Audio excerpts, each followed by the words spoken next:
when you look at your life before all this, do you feel like you saw the criminal ability inside of yourself? Like, was that just kind of always who you were? Because, like, you know, I committed a lot of crimes during my life in terms of credit card fraud and shoplifting, everything like that. And when I look at my life, it's like, oh, I was always on that. You know, I was always trying to steal something. I was always just trying to find a way to get one over on somebody. That's just kind of like built into me, is to just try to figure out the easiest path, which is kind of, you know, when you really look at what will get you success in life, it's usually hard work and staying on the hard path. No, I mean, I don't think I had any criminal intent. I think it fell into that path, but it wasn't intentional. I was always just a hardworking, good kid. I came from a good family. I always worked jobs. I was always just a hustler and always tried to do things on the up and up. I think I just got way in over my head with a lot of money at a very young age. I mean, this happened over the course of 5 or 6 months. I was just a young kid with big dreams and a big head and a big ego, and got way too cocky, and it just all fell apart. And you were 18? Yeah, I started when I was 17 doing the big concerts. Right. But all of the stuff I was charged for was when I was 18, like with the big names. It would have been nice if they didn't figure it out, like, or if they figured it out while you were still 17, right? Yeah, I mean, I would never have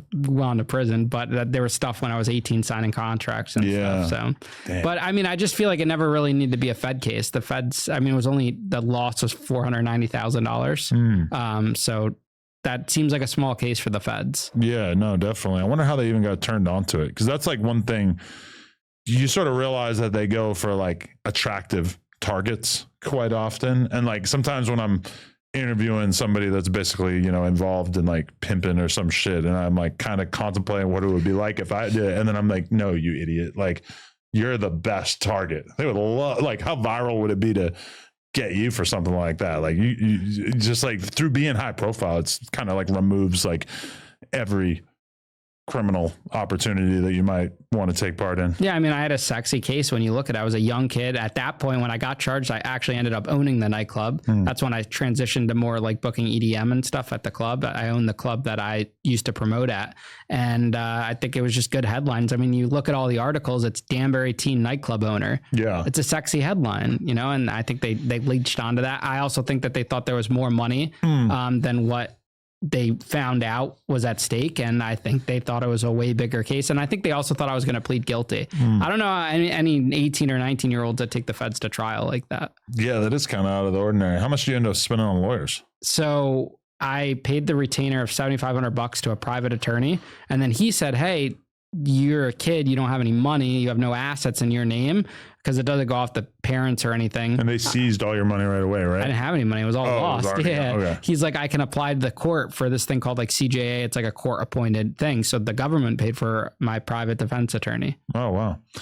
And so, okay, we talked about the issue with these zesty DC dudes, but was there any other like crazy shit that happened during your time in prison in terms of like shit that really gave you a scare? Or I think so. The biggest problem with me in prison was that everyone thought I was a sex offender, a chomo, a child molester. Just because like you have like a nerdy white guy, and that's just like 99% of the time that's what they are in there for. Yeah. So in the Feds, there's barely any young white kids there for fraud. So when I'm going around saying I'm there for fraud, they don't believe me. They say that's what they all say, because the cover story for these older white guys is that they're there for fraud, and anyone that's in the Feds for actual fraud is not 19 years old. Right, and that's when you whip your paperwork out of your asshole like Wes Watson.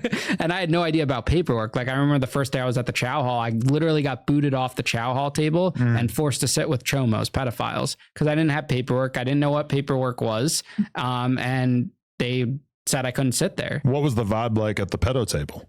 They're all old white creepy guys. Like I was in the library one time and I had a chomo, an old white, like typical, you know, pedophile, pass me a note while I'm sitting there reading, and he walks away and he's smiling. He's got the glasses. That was the other problem. I wore these like Harry Potter, like black frame type glasses. And the note said what? So the note says, I'm here for child sex crimes. Are you here for child sex crimes? Do you want to hang out? Oh, that's literally what it said. What the fuck? Bro, I looked at this note, I threw it up in the toilet and never went back in the library again. But that's everyone always just thought I was that. And you have the Chomos playing like Dungeons and Dragons out in the yard. And because I was at a low at first, there's all sex offenders. It's not like these prison guys that are saying there's no Chomos that can walk the yard, this and that. It's all Chomos. Okay. 80% of them are Chomos. But I wonder, like, if you're a gang member, are you basically just like not allowed to go to that prison because of the fact that in the gang lifestyle, you're basically not supposed to associate with these people. You're not supposed, but if that's the only yard, then they're not really giving you a choice, right? They have plenty of gang members there. And honestly, a lot of these gang guys that do say how hard they are and stuff, when they get to a low, like you'll see the guys at the mediums or the highs where it is Chomos can't walk the yards. You have to play those politics. When they get to a low, they're like, oh, this place is sweet. I go buy a cell phone. I do this. I do that. I'm not going to go try to stab a pedophile, get more time and get kicked out of there because the prisons protect the pedophiles and the Chomos in there. I mean, if you... like, I would assume in these low security yards that like stabbing someone would just be so out of the ordinary. It would just be the craziest shit ever. So that's basically you're kind of taking your morals and putting them to the side a little bit. You're hanging out with some weird people, but as a result, you get the super low security version. Yeah, I mean, people just abuse them like verbally, or like if you have a Chomo in your room, they'll make you mop the floor. You can't stay in there during the day. You have to go sit at certain tables, like things like that. You don't get a spot in the TV room. Right. You have to sit in the back of the TV room or stand up. So things like that, you're abused. But at a certain point, you are able to beat this rap and you're able to convince them you're actually there for fraud. Eventually I got my paperwork. I understood how that all worked. And they also all have phones. Like they could have just looked up my case or looked up my Pacer account and to say I went to trial and everything. But so it's easy to have a phone in there? Are they like sweeping the rooms quite frequently, or where are you hiding it? They do raids, but phones are popular. At the time you could get a phone. I bought a phone at the low for $1,500. They're not iPhones because they need to be able to take the battery out to charge them. They'll charge them in like the fluorescent lights. They'll convert the MP3 players into chargers to plug in the computer. They always keep the battery separate from the phone. They're hiding them. They have magnets. They're hiding them under the washing machines. We had a guy at the camp, one of the guys that were on the construction teams, because it's all inmates that run the yards and everything, drill a cinder block hole under our bed and make a little trap door to where we hid our phones. Genius. So things like that. And this is all stuff that like the prison knows about and everything, but they'll come in, they raid the rooms. That we had one cutout that got hit. Behind our door, there was a mirror on every door. We took the mirror off, had a cutout stacked with phones.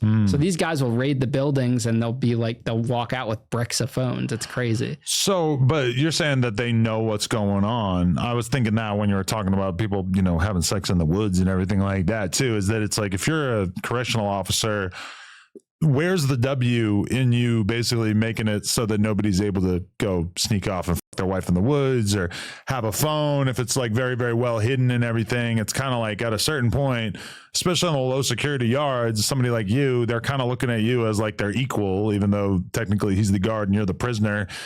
Do they just let a lot of shit go because they just don't really have an incentive to stop it? It's not like you bust somebody's cell phone racket and you get a bonus, right? Actually, I heard that's a thing. Oh, because then all of a sudden I could see it being like extremely efficient and like nobody has a phone if there was like a bonus for every phone you found. At the low, we heard that was an actual thing, that there was an incentive for per phone, like $50 or $100, and there would be super cops that were just on top of that. But at the camp, the guards don't care. It's one guy was at the camp. It was during the government shutdown. He wasn't even get his paycheck at the time, so he didn't care. He was just chilling, and you'd do whatever. It was in the middle of Wisconsin. It was very out in the country. But most of these guards are laid back. You got to realize there's 400 inmates to one guard at a low. You're in a building. It was the old Army barracks at Fort Dix. So it's very chill for the most part. Everything 420 really is that one-stop shop. Whether you're looking for your go-to gear or something new and unexpected, they got options for days, and they're always dropping mystery boxes and deals. The E420 app is clean, shipping is quick, and they literally have everything. Don't forget to use code NOJUMPER at checkout.